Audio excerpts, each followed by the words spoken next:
What's up, everybody? Welcome to Podcast Now. I'm Alex. In this video, I want to talk about Lost Soulside yet again. Look, the game comes out tomorrow, and very, very soon I will have my own thoughts and my own videos, actually playing this game, and that is part of what I want to talk about in this video. But for now, there are two things I want to discuss, one of which is a demo, and then one of which is still those the lingering questions of like review scores and whatnot, okay? So in terms of the demo, this was actually spotted earlier today, and depending on, I guess, actually when you're watching this video and where you're living in the world, the demo might already be playable to you. So it seems like the demo launches literally launch day, like August 29th. If it is August 29th for you already, which in parts of the world, already it is, the demo should already be unlocked. I know actually there's already gameplay of people playing the demo. I think this is a very player-friendly move. I think many people ask for demos for a lot of different games, and rarely do we actually get them. Now, here's the thing. The demo actually does not transfer over. That is something that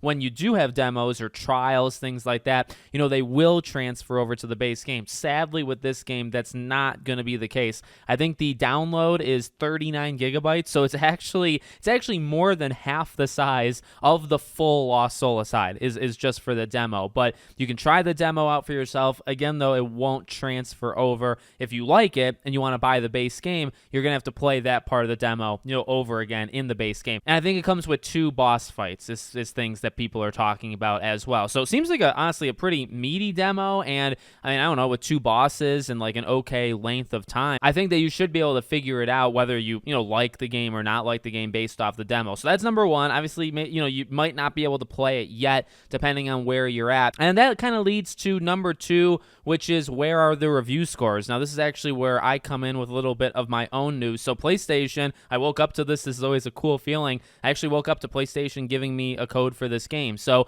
literally, I'm recording this. I haven't done the code yet, but I'm going to, and then I'll be off and running and playing the game, and we'll go through it over the next couple days and go from there. So I do want to thank PlayStation, of course, for the code. Haven't put it in yet or played it yet, but still want to thank them. So I just wanted to throw that out there to you guys, because one thing that I did see at least earlier today was a little bit of worry. And you could still have the worry. I'm not here to tell you your thoughts are wrong. Look, the game doesn't have reviews, and earlier today, people were telling me at least that they had seen very few people getting the game, that even have the game, let's say, in their hands. I don't know. It feels like at least creators, including myself, got the game today. Okay, so everybody's kind of starting. I don't know if the journalists, like the IGNs of the world, maybe PlayStation gave it to them a week ago, maybe a couple days ago. And in terms of the review scores, look, it's either going to drop at the launch of the game, or it's going to drop hours into the launch of the game. You can make your own determination on if that's a good or bad thing. It does tend to lean a little bit more negative, I would say, games that kind of wait directly till the launch. Gone are the days, by the way, though, of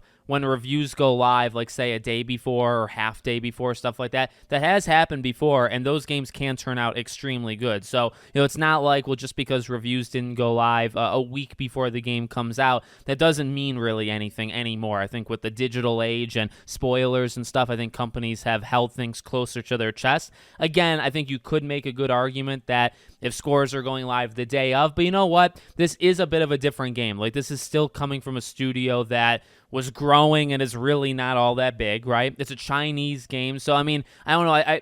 There might be a couple circumstances, I guess, is all I'm arguing, that could be why we haven't had a proper rollout. But it hasn't been PlayStation normal. Some PlayStation, I think God of War, the review scores came out a week before, but even PlayStation a day, 2 days, 3 days before. So I don't know. I don't want to make too big of a deal about it. As I've said before, I think this game is going to get in the 70s. I think it's going to be good at some things, actually really good at some things, and then maybe more mediocre in other things. I've been very honest with that. I've been very open about that. That's still my prediction. It wasn't going to stop me from getting the game anyway, right? And so, we'll see what the scores are tomorrow, and if you guys want me to, we could talk about the review scores. But like I said, I'm going to dive into it. I'll be playing it. I might live stream it tomorrow if you guys want to watch. I think I might do a new save and start from the beginning, so we can do something like that, and then I'll have my own impressions, review, and all that jazz over the coming days. All right, let me know what you think. Make sure you subscribe to the channel, bell icon turned on, and I hope to see you all on the next one.